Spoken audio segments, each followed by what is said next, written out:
نحمده ونستعينه ونستغفره ونعوذ بالله من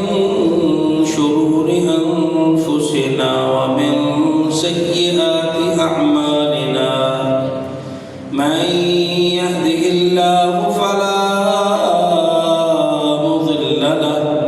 ومن يضلله فلا هادي له وأشهد أن لا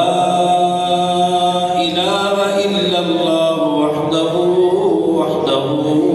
لا شريك له وأشهد أن محمدا عبده ورسوله يا أيها الذين آمنوا اتقوا الله حق تقاته ولا تموتن إلا وأنتم مسلمون يا أيها الناس اتقوا ربكم الذي خلقكم من نفس واحدة وخلق منها زوجها وبث منهما رجالا كثيرا ونساء واتقوا الله الذي تساءلون به والأرحام إن الله كان عليكم رقيبا يا أيها الذين آمنوا اتقوا الله وقولوا قولا سديدا يصلح لكم أعمالكم ويغفر لكم ذنوبكم ومن يطع الله ورسوله فقد فاز فوزا عظيما أما بعد فإن خير الحديث كتاب الله وخير الهدي هدي محمد صلى الله عليه وسلم وشر الأمور محدثاتها وكل محدثة بدعة وكل بدعة ضلالة والضلالة في النار اللهم صل على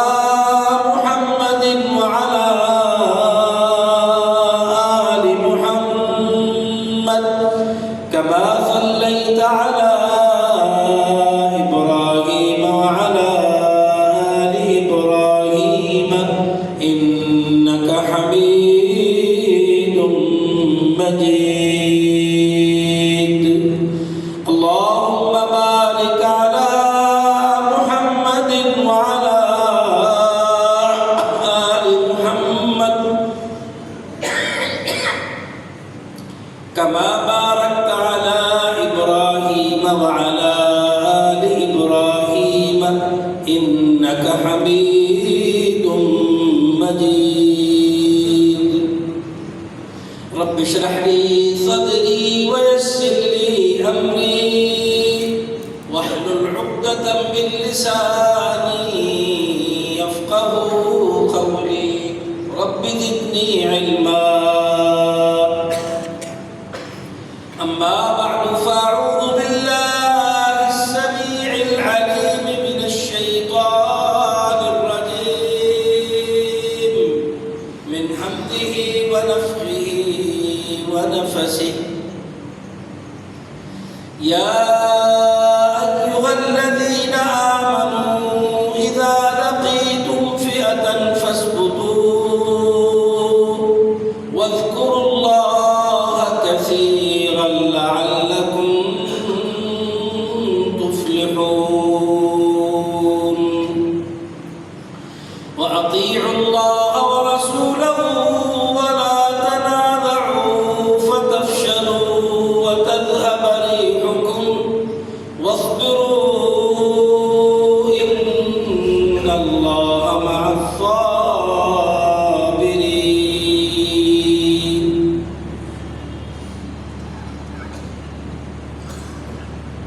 بھائیوں، ساتھیوں اور قابل احترام بزرگوں، رمضان المبارک گزر جانے کے بعد یہ پہلا خطبہ جمعہ ہے۔ اس کی مناسبت سے جو باتیں اور جو ضروری پہلو ہمیں اللہ کا دین سمجھاتا ہے، رہنمائی کرتا ہے، وہ پہلو ہمارے سامنے واضح رہنے چاہیے۔ اللہ رب العزت نے رمضان المبارک میں سے ایک بڑی عظیم الشان عبادت سے ہمیں گزارا، اور اس کے مقصد کو پانے اور سمجھنے کی ہم نے کوشش بھی کی اور اس کو حاصل بھی کیا۔ اللہ رب العزت سے اپنے گناہوں کو بخشوایا، اپنی غلطیوں کو، کمیوں کو، کوتاہیوں کو، نافرمانیوں کو، سستیوں اور غفلتوں کو اللہ سے معاف کروایا۔ اور رمضان میں دیکھا جاتا ہے کہ ماشاءاللہ مساجد کی رونق بڑھ جاتی ہے، لوگوں کے اندر ایک خیر، اچھائی عام ہو جاتی ہے، شر سے بچنا، رکنا، اس کا اہتمام ہوتا ہے اور ہونا بھی چاہیے۔ لیکن کیا یہ صرف رمضان کی حد تک محدود رہنا چاہیے؟ اور کیا رمضان کا مقصد صرف رمضان ہی ہے؟ بلکہ نبی کریم محمد الرسول اللہ صلی اللہ علیہ وسلم کے دور میں ہی یہ اصطلاح صحابہ کرام کے بیچ ذکر ہوتی تھی، رمضان اور غیر رمضان، کیونکہ رمضان ایک مہینے پر مشتمل ہے اور غیر رمضان جس کا آغاز شوال سے ہوتا ہے وہ 11 مہینوں پر مشتمل ہے۔ میرے محترم بھائیوں، بزرگوں، ساتھیوں، رمضان المبارک کے نتیجے میں جو ہماری تربیت ہوئی ہے، جو ہم نے اپنے آپ کو تبدیل کیا ہے، ہمارے دلوں کی سختیاں ختم ہوئی ہیں، ہمارے دل نرم پڑے ہیں، ہماری بے حسی ختم ہوئی ہے، ہمارے اندر احساس اور شعور پیدا اور بیدار ہوا ہے۔ ان ساری تربیتوں کا، کیفیتوں کا پتہ وہ رمضان کے علاوہ میں چلے گا۔ رمضان ایک ریفریشر کورس کے طور پر تھا کہ ہم اللہ رب العزت سے دور ہو گئے تھے، اپنی غلطیوں، کمیوں، کوتاہیوں، گناہوں کی وجہ سے اللہ کی رحمتوں سے محروم ہو گئے تھے۔ رمضان کے آنے پر ہمارا تعلق اللہ رب العزت کے ساتھ جڑ گیا، اور الحمدللہ ہم نے اس کے بعد عید بھی بنائی۔ میرے محترم بھائیوں، اب رمضان کے علاوہ کا جو غیر رمضان کا پیریڈ ہے، اس میں ہماری اس تربیت کا پتہ چلے گا۔ یہ رمضان میں جو اہم کام تھے، قرآن مجید کے ساتھ خصوصی تعلق اور اپنے احتساب کا، محاسبے کا اہتمام کرنا، اپنی ذاتی اصلاح کا اہتمام کرنا، اور اپنی کمیوں کوتاہیوں کو دیکھنا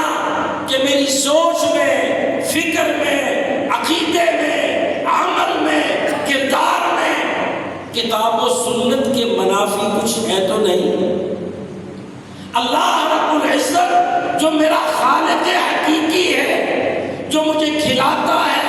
پلاتا ہے، سلاتا ہے، جگاتا ہے،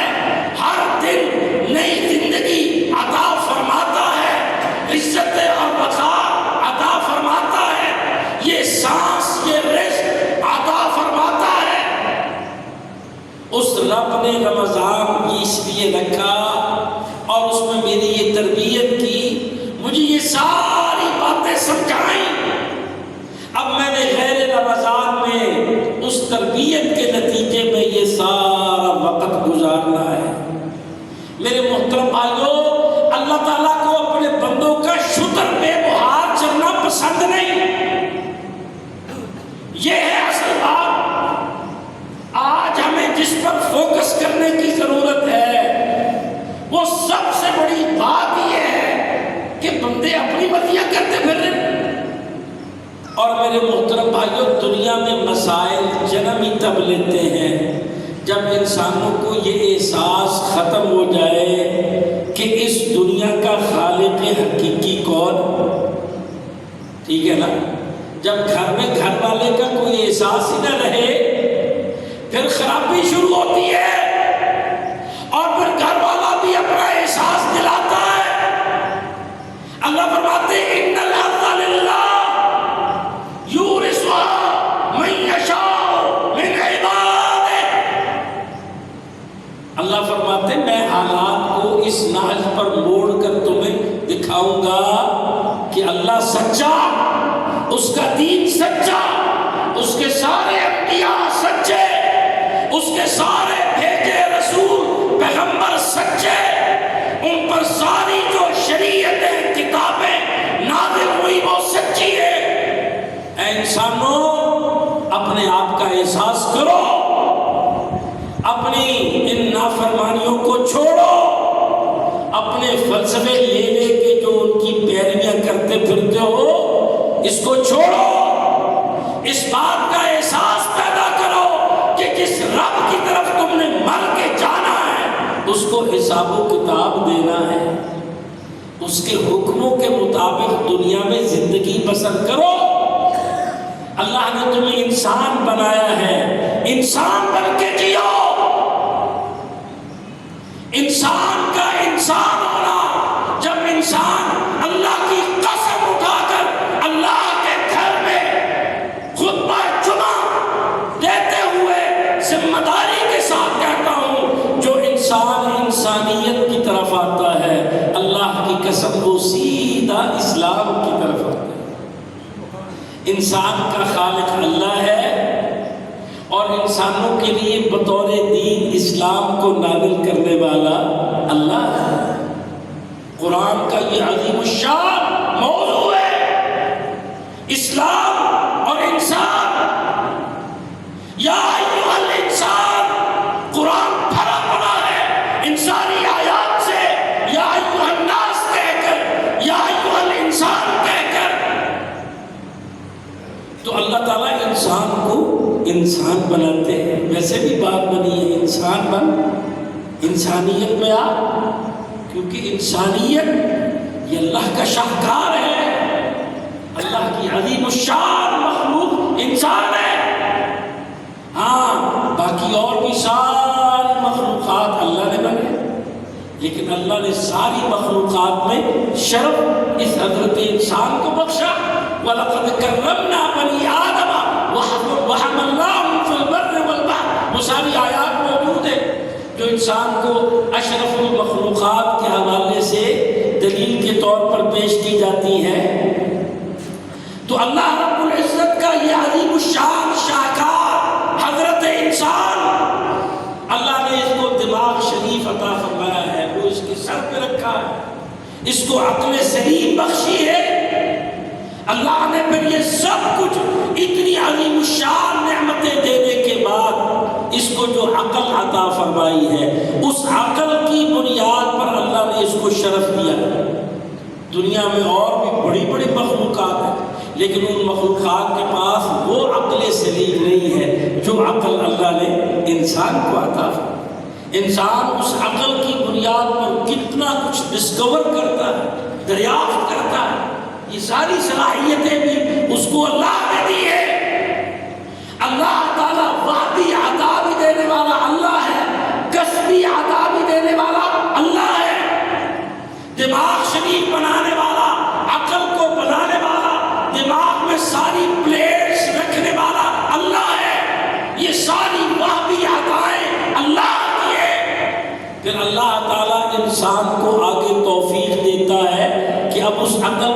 استعمال کر کے آگے بڑھ، دیکھتے کہ کون کیا کیا کیا کرتا ہے، عقل کا استعمال کس انداز سے کرتا ہے، اس کی ڈسکوریز کیا ہے، اس کی دریافت کیا ہے، اور اس کے لیے سب سے عظیم الشان اللہ کی طرف سے نازل کردہ رہنمائی وہ قرآن مجید ہے جو 30 پاروں پر مشتمل عظیم الشان علم کا ذخیرہ منبع کہ پورے سپارے کے کسی ایک صفحے نہیں، صرف آدھے صفحے پر بھی ہزاروں نہیں لاکھوں بلکہ کروڑوں پی ایچ ڈیاں ہو سکتی ہے۔ وہ 30 پاروں پر مشتمل اللہ رب العزت کا نازل کردہ قرآن، فرمایا تبیانا لکل شیء، جس میں ہر چیز کا بیان موجود، فرمایا فیہ ذکرکم، اس میں تمہارا ذکر موجود ہے۔ ہمارا مسئلہ یہ ہے ہم قرآن سے جڑتے نہیں، قرآن سے وابستہ ہوتے نہیں، قرآن کو سمجھ کر پڑھتے نہیں، ہم غلاف میں ڈال کر بہت اونچا رکھ دیتے ہیں، کہتے ہیں یہ احترام۔ میرے محترم بھائیو، اللہ نے رمضان بھیجا اس لیے تھا کہ کسی طرح یہ میرے بندے قرآن سے جڑ جائیں، قرآن سے وابستہ ہو جائیں۔ شہر رمضان الذی انزل فیہ القرآن ھدی للناس وبینات من الہدی والفرقان۔ یقین کیجئے یہ جو پوری دنیا کی عالمی صورتحال بنی ہوئی ہے، آج ہم سارے انٹرنیٹ پہ جو بھی خبروں کے سورسز ہیں ان کو آپ بھی دیکھ رہے ہیں، میں بھی دیکھ رہا ہوں، سب دیکھ رہے ہیں، اور دنیا کے عالمی حالات، بدلتے حالات، لیکن کیا کبھی کسی نے یہ سوچا یار یہ جو بڑا موضوع ہے، میں قرآن مجید سے بھی اس کے لیے رہنمائی، واللہ یقین کرے قرآن کا سادہ ترجمہ پڑھنا شروع کرے، اتنا لطف آئے گا، اتنا مزہ آئے گا۔ باتیں اللہ کی،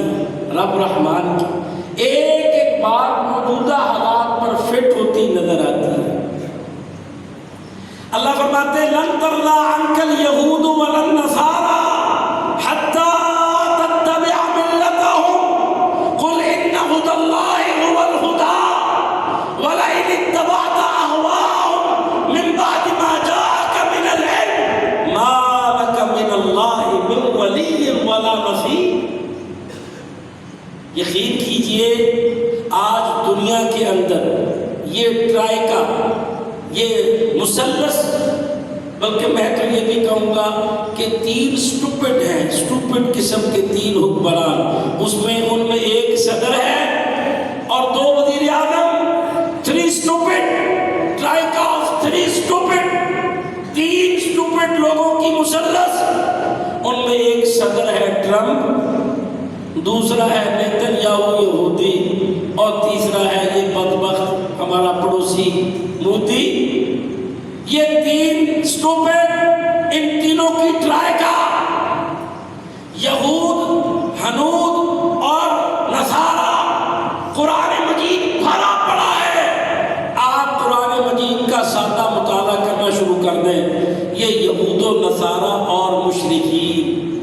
امت کے یہ 3 بڑے دشمن، پورا قرآن پڑھے اللہ کی قسم جتنا اللہ پکار کے سمجھا رہا کوئی بندہ سمجھا ہی نہیں سکتا، بلکہ میں پورے ذمہ داری کے ساتھ